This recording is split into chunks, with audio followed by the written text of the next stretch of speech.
खबर यूपी के कुशीनगर से है, जहां पर पुलिस को बड़ी कामयाबी हाथ लगी है। पुलिस ने चर्चित 71 गैंग का भंडाफोड़ किया है। बता दें कि 71 गैंग काफी चर्चाओं में रहा है और इस गैंग ने पुलिस की बड़ी कार्रवाई करते हुए फिलहाल पुलिस ने इनको धर दबोचा है। 71 गैंग के 12 सदस्यों को फिलहाल पुलिस ने गिरफ्तार कर लिया है और इनके कब्जे से तमंचा, कारतूस, बाइक और 10 मोबाइल फोन और असला भी पुलिस ने बरामद किया है। इसके साथ ही सोशल मीडिया पर रील्स पोस्ट करते हुए ये लोग दहशत फैलाते थे और सार्वजनिक स्थानों पर अवैध असला का प्रदर्शन करते थे। हाटा कोतवाली पुलिस ने ये बड़ी कार्रवाई करते हुए फिलहाल इन आरोपियों को गिरफ्तार कर लिया है।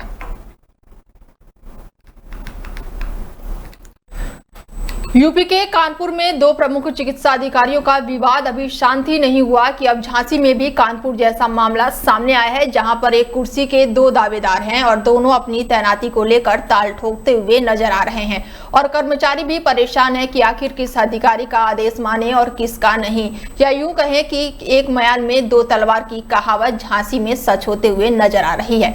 पूरा मामला झांसी के मौरानीपुर तहसील क्षेत्र के राजकीय पशु चिकित्सालय का बताया जा रहा है, जहां पर दो उप मुख्य पशु चिकित्सा अधिकारी कुर्सी के लिए अपनी अपनी दावेदारी करते हुए नजर आ रहे हैं। इतना ही नहीं, एक टेबल पर दोनों अधिकारियों की कुर्सी भी एक साथ देखी जा सकती है। डॉक्टर रमेश चंद्र बताते हैं कि डॉक्टर विनोद कुमार द्वारा कुर्सी पर अपनी दावेदारी दिखाते हुए न्यायालय की शरण ली और अब दोनों समक्ष अधिकारी कुर्सी के लिए अपनी अपनी ताल ठोकते हुए नजर आ रहे हैं, जो झांसी में चर्चा का विषय बना हुआ है।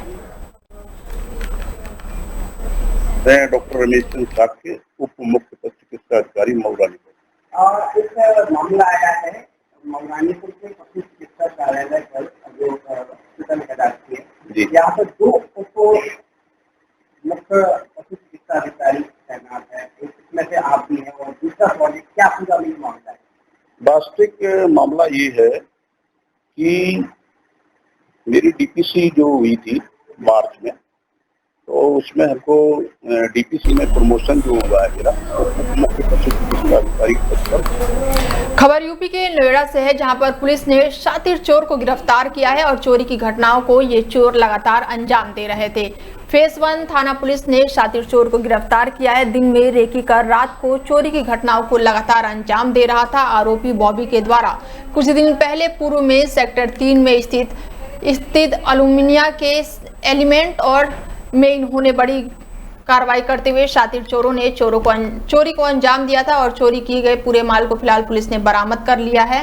पूर्व में भी आरोपी 1 दर्जन से ज्यादा चोरी की घटनाओं को अंजाम दे चुका है। थाना फेज 1 की पुलिस द्वारा एक शातिर चोर को गिरफ्तार किया गया है। इस चोर का नाम बॉबी कुमार पुत्र गौरी शंकर है, जो मूलतः बिहार का रहने वाला है, वर्तमान में दिल्ली में निवास करता है। यह दिन में रेकी कर रात में चोरी की घटनाओं को अंजाम देता है। अभी कुछ दिन पूर्व भी सेक्टर 3 में एक कंपनी में एल्युमिनियम के सामान की काफ़ी बड़ी चोरी हुई थी, जो चोरी इस चोर के द्वारा ही की गई थी। इसके कब्जे से लगभग सारा माल बरामद किया गया है। यह एक शातिर चोर है। पूर्व में भी लगभग 1 दर्जन मुकदमे इस पर पंजीकृत किए हैं। इसको गिरफ्तार किया गया है। अन्य आवश्यक वैधानिक कार्रवाई की जा रही है।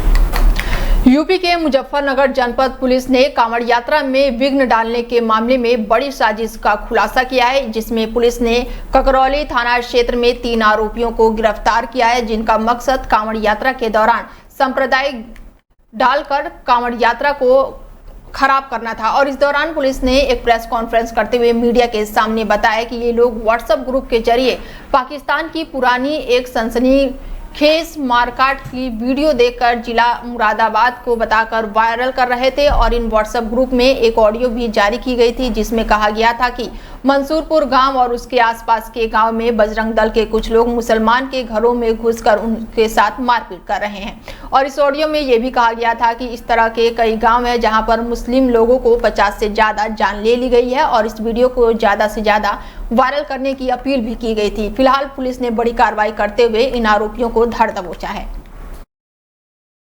जनपद मुजफ्फरनगर में सोशल मीडिया मॉनिटरिंग के दौरान एक चीज प्रकाश में आई कि कुछ ग्रुपों पर एक ऐसी वीडियो जिसमें कई बच्चों की हत्या की गई है, ये प्रसारित की जा रही थी। इसके साथ एक ऑडियो मैसेज वायरल किया जा रहा था कि मंसूरपुर और आसपास के गांव में बजरंग दल के कार्यकर्ताओं द्वारा मुसलमानों की हत्या कर दी गई। सिर्फ 50 से ज्यादा मुसलमानों की हत्या हो चुकी है।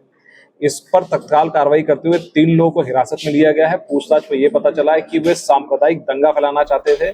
श्रावण मास का आज द्वितीय सोमवार है। इस समय मुरादाबाद जनपद के कुदुर्की नगर के गुड़हल तिराहे पर मुसलमान जवानों ने कांवड़ यात्रा पर फूल बरसाकर उनका स्वागत किया और साथ ही कोल्ड ड्रिंक और ठंडे पानी का वितरण भी किया। कांवड़ यात्रा के जोरदार स्वागत से हिंदू मुस्लिम सौहार्द की झलक एक बार फिर से देखने को मिली है। कांवड़ यात्रियों ने मुस्लिम युवकों के हाथ से जल ग्रहण किया। युवकों ने कहा, हमारा देश गंगा जमनी तहजीब का गवाह है और हम इस देश की एकता, अखंडता और संस्कृति को बनाए रखेंगे।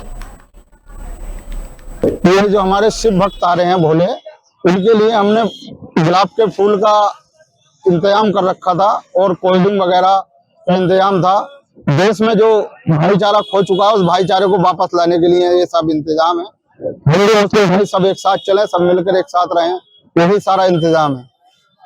कार्यक्रम तो ये था कि हमारे हिंदुस्तान के सब हिंदू मुस्लिम सब भाई भाई हैं, सबके लिए सब एक ही है, कोई भी बात नहीं है, सब हिंदू मुस्लिम भाई भाई। ये कोल्ड ड्रिंक का कार्यक्रम था हमारे बोलो के लिए। खबर यूपी के झांसी से है, जहां पर एसएसपी ने पत्नी के साथ कांवरियों पर पुष्प वर्षा की है। भगवान केदारेश्वर के मंदिर में जाकर पूजा अर्चना की। झांसी के एसएसपी BGDS मूर्ति आज मऊरानीपुर पहुंचे थे और जहां उन्होंने केदारेश्वर मंदिर पहुंचकर सुरक्षा व्यवस्थाओं का जायजा लिया और इसके साथ ही पत्नी के साथ भगवान भोलेनाथ की पूजा अर्चना की। वहीं मऊरानीपुर कोतवाली क्षेत्र पहुंच के चौकीदारों से भी उन्होंने मुलाकात की और साथ ही सुरक्षा व्यवस्थाओं का हालचाल जाना। इसके साथ ही एसएसपी ने अपनी पत्नी के साथ कांवर लेकर जा रहे कांवरियों का ऊपर भी पुष्प वर्षा की और थाने के निरीक्षण के दौरान एसएसपी ने बताया कि आज उनका वार्षिक निरीक्षण था और इसके साथ ही कांवर यात्रा को लेकर रूट के बारे में चर्चा की गई। देखिए, आज मैं जनपद झांसी के थाना मऊरानीपुर क्षेत्र में वार्षिक निरीक्षण के लिए आया हूँ। थाने पर हमने सभी आप वरिष्ठ पत्रकारों को, संभ्रांत व्यक्तियों को और जितने भी हमारे थाने पर पढ़ने वाले जो चौकीदार हैं उन सबको भी मिला। फिलहाल संभ्रांत व्यक्तियों से हर एक चीज़ पे हम लोगों ने बात किया है और आप जानते हैं कि हमारे यहाँ प्रसिद्ध केदारेश्वर मंदिर भी है, उसके संबंधित कांवड़ यात्रा भी चल रहा है, तो उससे संबंधित भी वार्ता की गई है और यहाँ के लोगों ने हमारी जो तैयारी है, हमारी जो जागरूकता है और हमारे अलर्टनेस है उसके लिए संतुष्टि व्यक्त किया है। फिलहाल खबर यूपी के अमेठी से है, जहां पर जमीन हड़पने के मामले सामने आए हैं। नशे में जमीन की रजिस्ट्री कराने का गंभीर आरोप लगाया गया है। नशे में धोखाधड़ी से जमीन हड़पने का मामला सामने आया है। पीड़ित युवक ने नशे में उसकी जमीन तहसील ले जाकर रजिस्ट्री कराने का आरोप लगाया है और बिना जानकारी के उसके खाते में 1 लाख रुपए भी डाले गए हैं। पीड़ित ने जामू थाना पहुंचकर न्याय की गुहार लगाई है। जनपद के जामू थाना क्षेत्र के भीमगढ़ का ये पूरा मामला बताया जा रहा है। तो हमारी जमीन रमजान नशा करवाए के लिखवाए लाए और पैसा खाता पे जाए और कैश पैसा नहीं मिला। किसने लिखवा लिया? रमजान साबुद्दीन कपासी। कितनी जमीन? 8.5 हिस्सा। तो उसका पैसा दिया था उन्होंने? पैसा नहीं दिया, 1 लाख रुपया खाता में दिया था। तो अब क्या समस्या है, क्या चाहते हो? अब समझा है और मेहरा रुमाल जमीनी के चक्कर में भाग गए, कहीं जमीन आए पलटबो तभी मेहरा रू आए। हमारे बेटवा का अब देखो बच्चन का खेत रमजान लिखवा ले हाँ, तो उनका पलटे का कही था ना हमारे खवा पिया कि अपने नाम लिखवा ले हाँ किए और उनका हम चाहिए कि हमारे मनाई नहीं ना हम पलटवा कही था। कब लिखवा लिए हैं? ये हुआ था 15 दिन। तो पैसा वैसा नहीं दिए? नहीं। सावन का पवित्र महीना भोलेनाथ की भक्ति के लिए खास माना जाता है और ऐसे में शिव भक्तों का अपने अपने अंदाज में भगवान भोलेनाथ को खुश करने का प्रयास भी किया जाता है और कई लोग पवित्र नदी से जल लाकर भगवान भोलेनाथ का जल अभिषेक करते हैं, जिसको लेकर आज झांसी के मऊरानीपुर तहसील क्षेत्र से 700 कांवड़ियों का जत्था राम राजा सरकार ओरछा के लिए रवाना हुई और कांवड़ियों के ऊपर ड्रोन से पुष्प वर्षा की गई। तो वहीं डीजे की धुन पर कांवड़िया जमकर थिरकते हुए भी नजर आया। समिति के अध्यक्ष द्वारा बताया गया कि बीते 17 साल से ओरछा से जल लाकर मऊरानीपुर के प्रसिद्ध केदारेश्वर मंदिर में भगवान भोलेनाथ का जल अभिषेक किया जाता है, जिसको लेकर 700 कांवड़ियों के साथ ओरछा के लिए रवाना हुए और 24 तारीख को पैदल भगवान के मंदिर में जल अभिषेक करेंगे और इस दौरान भारी पुलिस बल सुरक्षा में मौजूद रहे। अंशुमान मिश्रा। आज कांवड़ कहाँ लेके जा रहे हो, कितने कांवड़िए हैं और ये कांवड़ कहाँ जा रही है? ये बात की 17वीं साल है सर मेरी। 700 कांवड़िया है, सुरारा से ओरछा धाम के लिए जा रहे हैं। ओरछा से जल भर के 24 तारीख को हरियाली अमावस्या को जलाभिषेक का। कितने कांवड़िया है? 700। उत्तर प्रदेश के मुजफ्फरनगर जनपद की सिविल लाइन थाना पुलिस ने 5 ऐसे अभियुक्तों को गिरफ्तार किया है जो कांवड़ यात्रा के दौरान लगे कांवड़ सेवा शिविरों में कांवड़ियों के भेष में घुसकर अपना नाम हिंदू रखकर शिव भक्त कांवड़ियों का सामान चोरी कर अराजकता फैलाने का काम करते थे, जिससे धार्मिक भावनाओं को भी ठेस पहुंचती है। बताया जा रहा है कि इन सभी अभियुक्तों को पुलिस ने बीते 14 जुलाई को एक कांवड़ शिविर से गिरफ्तार कर जेल भेज दिया है और उस समय भी शिव भक्त कांवड़ियों का सामान चोरी करने के फिराक में थे। एसएसपी मुजफ्फरनगर संजय कुमार वर्मा की माने तो अभी सभी अभियुक्तों पर पुलिस गैंगस्टर की कार्रवाई कर जेल भेजने का काम कर रही है।